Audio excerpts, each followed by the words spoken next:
यह कहानी है त्रेता युग की।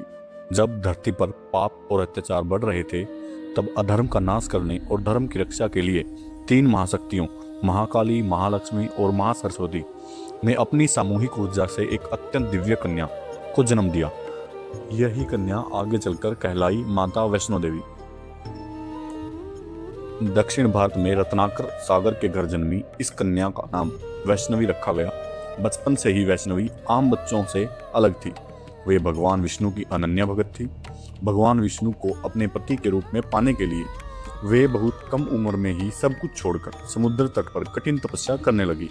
एक दिन अपनी पत्नी सीता की खोज में भगवान श्री राम वहां से गुजरे।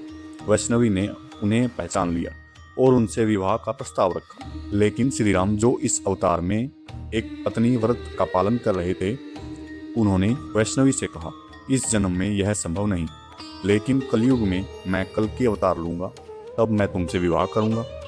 तब तक तुम उत्तर भारत के त्रिकुट पर्वत पर जाओ और वहां गुफा में रहकर भक्तों के कष्ट दूर करो। श्री राम के आदेश पर माता त्रिकुटा पर्वत पर आ गई। समय बीतता गया। माता की कीर्ति सुनकर एक शक्तिशाली और अहंकारी तांत्रिक भैरवनाथ वहां आया। माता के दिव्य रूप को देखकर भैरवनाथ के मन में लालच आ गया और उसने माता का पीछा करना शुरू कर दिया।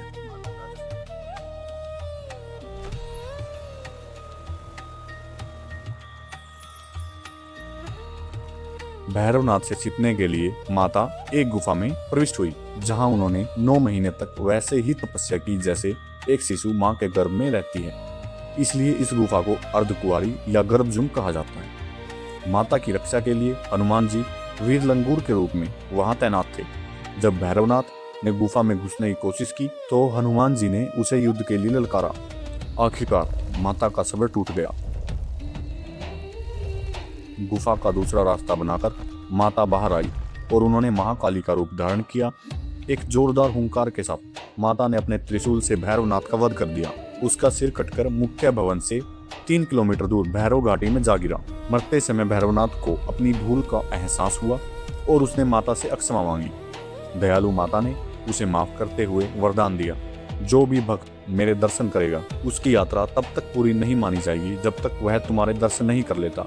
इसके बाद माता वैष्णो देवी 3 पवित्र पिंडियों महाकाली, महालक्ष्मी और महासरस्वती के रूप में हमेशा के लिए गुफा में स्थापित हो गई।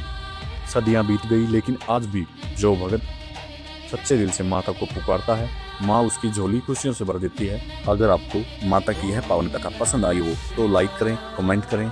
जय माता दी लिखना ना भूलें। चैनल को सब्सक्राइब करें